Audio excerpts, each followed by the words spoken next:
Today at GCK Daily, we're looking at the faith, the trust, and the confidence that we put in the Lord. Sometimes we fail to see the Lord for who He is, how much He cares for us, and what He has the power to do. So how should we view faith? Let's listen as we learn some valuable truths from Dr. Kumuyi about the steps of the sinner. Look at Luke chapter 15. Luke chapter 15. I'm reading from verse 18. Luke chapter 15, verse 18. The man said, I will arise and go to my father. The father is always there. And he's full of love, he's full of compassion, he's full of mercy. But you must take the step. I will arise and go to my father. I will say to him, Father, I have sinned against heaven and before thee. Look at verse 19. And I am no more worthy to be called thy son. The sinner is not worthy to be called the Son of God. The fornicator is not worthy. The adulterer is not worthy.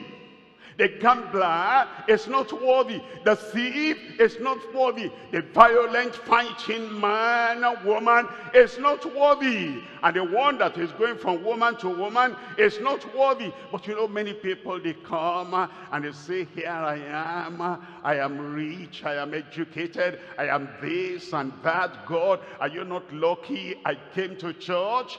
Those people never get saved. The people that come and they realize all have sinned and come short of the glory of God. And they know in the sight of God, education does not qualify you. Money does not qualify you. You have gone astray like a prodigal man, a prodigal woman. And you say, I am no more worthy to be called thy son. Make me as one of the hired servants. Look at verse 20. And he arose. That's why I told you from the beginning that leper came. And you must arise. And you must come. It's not enough to say, I will come. He made it an urgent decision. And he acted on it.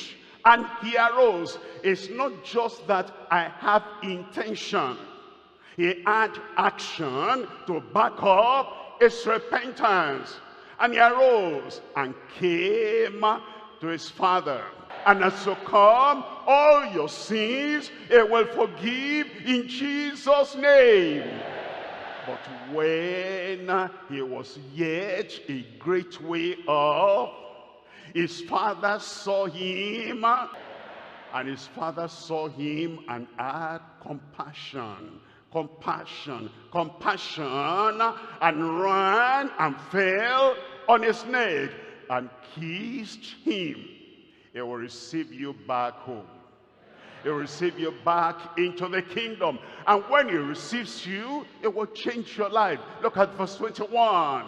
It says, and the son said unto him, Father, I have sinned against heaven and in thy sight, and I'm no more worthy to be called thy son. Verse 22. But the father said to his servants, bring forth the best robes. He'll change your spiritual garment. It will cleanse your life. If any man be in Christ, he is a new creature. Old things are passed away, and behold, all things are become new. When somebody truly comes to the Lord, and the Lord has compassion on him, that compassion brings conversion. If somebody comes, he was stealing before, after saying, I raised up my mind, he keeps on stealing. He has not got compassion. No conversion, no compassion. If somebody was a gambler, and then he says, I raised up my hand, I came to the Lord, and the gambling continues after raising up the hand, that one does not have a change, a transformation. But when God takes hold of you tonight, and he touches you tonight, gambling will vanish away. Drunkenness will vanish away. Smoking, ordinary smoking, or marijuana, or weed, everything will vanish away in Jesus' name. A new life, a new dressing, a new appearance, and a new disposition will come upon your life in Jesus' name. And then he said, bring the best robe, put it on him, and put a ring of acceptance on his hand, and shoes on his feet. 23, it says, and bring hither the fatted calf, and kill, and let us eat and be merry. There is joy in heaven over one sinner that repents. In verse 24, for this my son was dead. Dead? I thought it was just in the far country. Separation from the Heavenly Father is spiritual death. Separation from your Creator is spiritual death. You are dead in sins and trespasses if you are living in sin. But new life will come. Eternal life will come.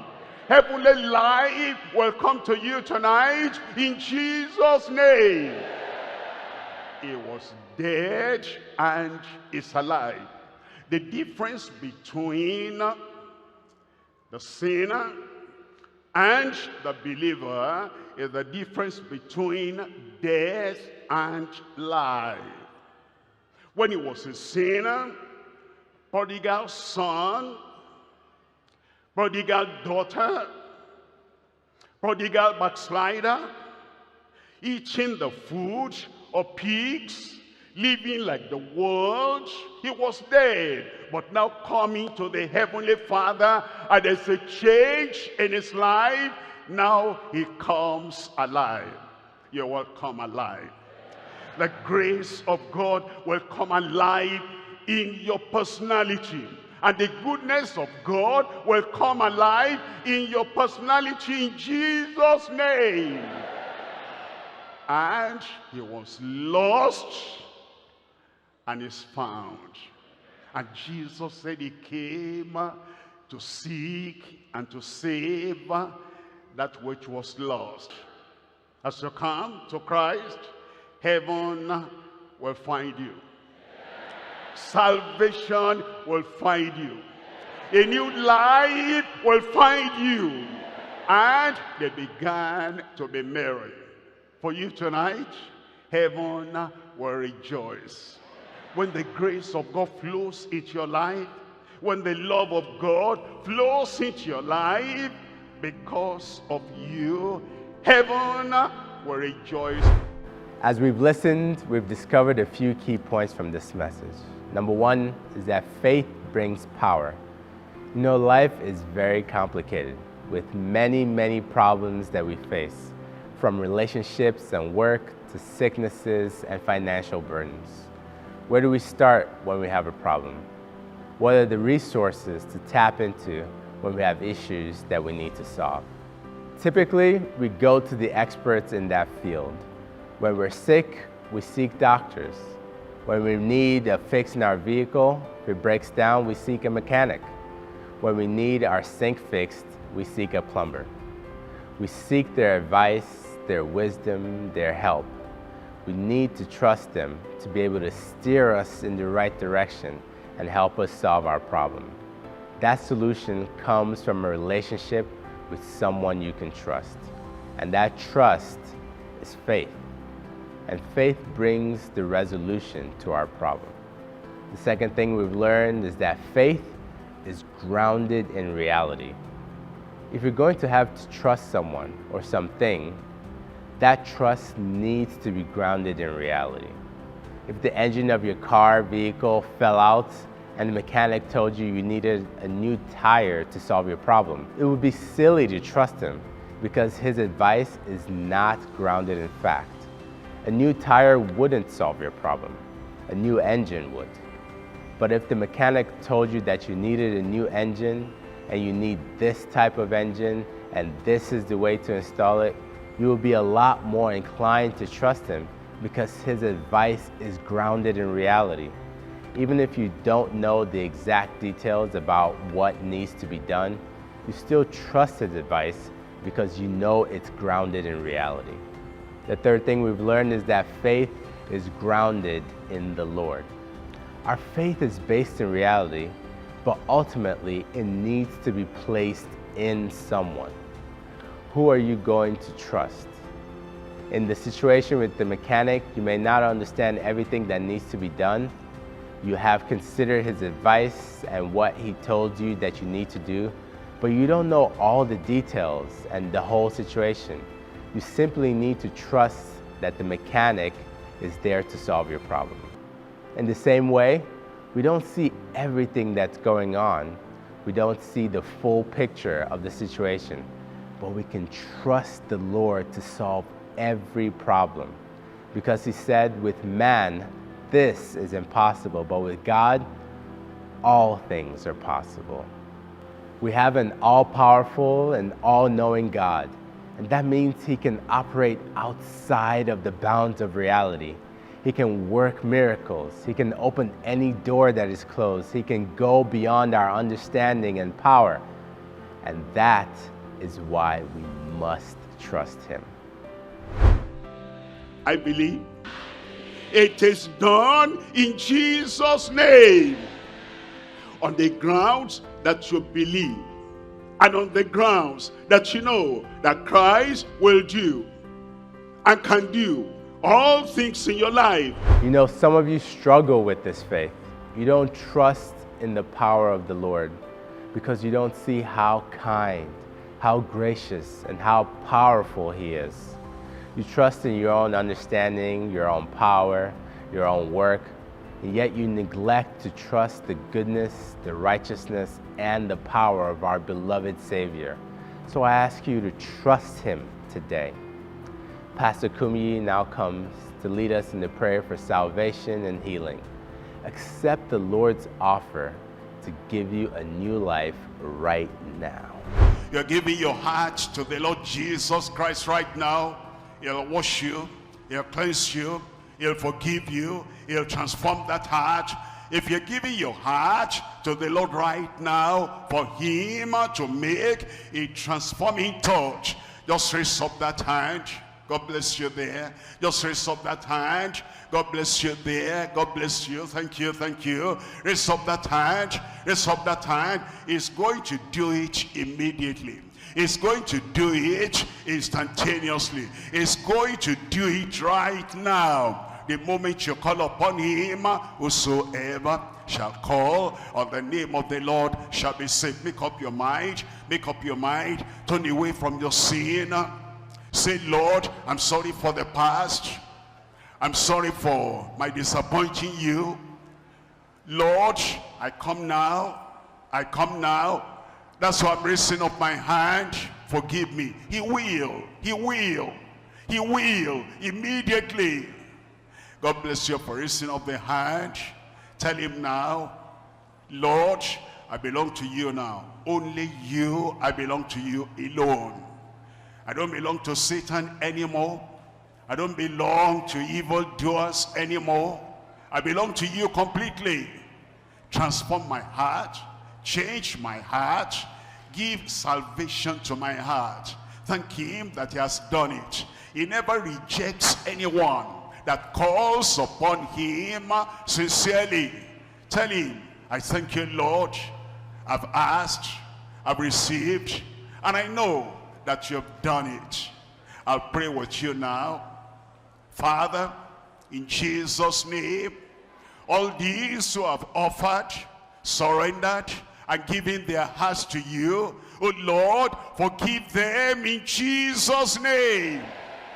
According to your promise, take all their sins away and put all their sins in the sea of God's forgetfulness, never to be remembered against them anymore in Jesus' name. Take their guilt away, take their condemnation away, and take their weakness away. And I pray, Lord, definite forgiveness, you grant them now. Freedom from sin, you grant unto them right now. Let your grace come into their lives and make them new men, new women, new boys and new girls, having the salvation of the Lord in their hearts right now in Jesus' name. Thank you, Lord, because I know it's done. I know it's done. We believe it's done. In Jesus' name we pray. Are you ready? Miracle, healing, deliverance. Remember, it says, as many as looked on that brazen serpent, everyone was healed. And Jesus is greater than that brazen serpent. As it happened to them at that time, it will happen to you. Say, I believe. I believe it will happen. If your eyes are blind, get ready. When you hear the final amen, your blind eyes must open. If you're lame, anything wrong with you, as we pray now, and you believe in that name, healing, deliverance, redemption, all the blessings of heaven that you need, everything will come. Testimony in your mouth. Who will give testimony? Raise up your hand and touch the place where you have the problem. Father, in the mighty name of Jesus, we thank you for the promise you have given us. We thank you for the assurance you have given us. We thank you, Lord, for the confidence, present confidence that we have, that we look unto Jesus, and we believe in the Lord Jesus, our substitute, the final sacrifice, our healer, our redeemer, deliverer. We know you're going to heal everyone that believes in you for healing. Therefore, Lord, we're praying now, you touch everyone and bring your miracle, healing, deliverance to them in Jesus' name. Those blind eyes, I command you be opened now in Jesus' name. Deaf ears, I command you be opened in Jesus' name. All that tumor, all that swelling in your body, come out in Jesus' name. Goiter, whatever, you're not supposed to be there, I command you come out in Jesus' name. Cancer, be healed in Jesus' name. Ulcer, be healed in Jesus' name. Any internal problem there, any pain there, I pray the hand of the Lord will touch you now. Be healed in Jesus' name. And I pray, Lord, that everything your people are asking you over here, over there, anywhere we're congregated together, and those online, manifest your power, manifest your healing, manifest your deliverance, and set everyone free now in Jesus' name. Confirm your miracle. Confirm the healing. Confirm the deliverance. Lord, as we now say the final amen, let there be a performance, a manifestation. Thank you, Lord. Thank you, Lord. It is done. It is done. It is done. In Jesus' name we pray. And I just want to be where you are, dwelling daily in your presence. I don't want to worship from afar, Draw me near to where you are. And I just want to be where you are. In your dwelling place forever. Take me to the place where you are.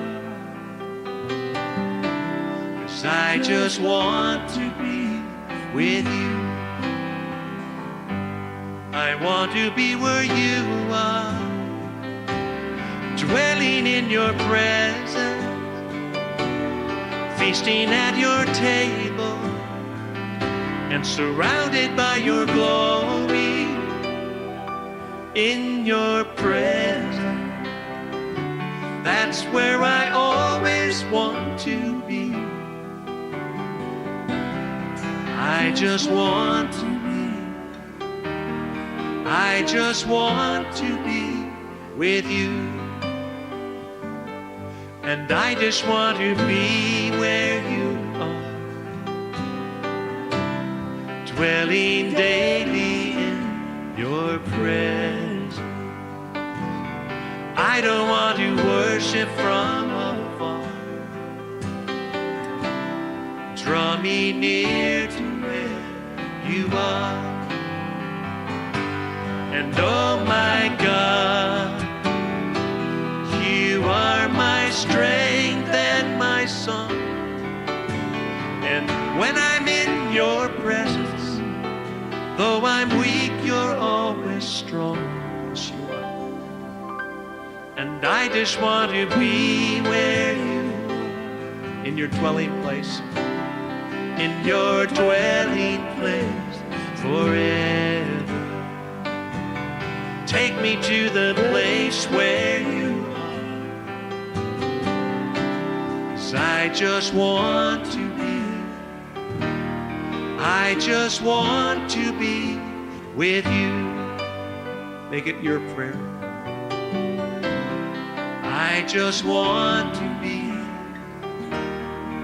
I just want to be with you.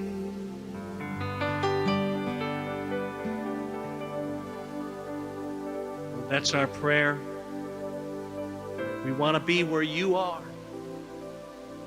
dwelling in your presence, feasting at your table, and surrounded by your glory. That's our prayer. And I know as much as we want to be where you are, you want to be right where we are here today. Come, Lord, inhabit the praises of your people. In Jesus' name. Thank you for joining us for another episode of GCK Daily. We are sure that you have been blessed as much as we have. And if you have made a choice to follow Christ today, or if you have a testimony that you would like to share about God's awesome presence in your life, please reach out to us via social media. And also feel free to visit our website at www.dclm.org/connect to be connected with us. We also have resources that can help strengthen you in your walk with God, and we would really love to hear from you and get these resources across to you. As always, if you haven't already, get in a good Bible-believing church and make sure achieving heaven is your goal. Please keep in touch with us, and we look forward to hearing from you and seeing you from all over the world at our next Global Crusade from July 28th to August 2nd. Thank you.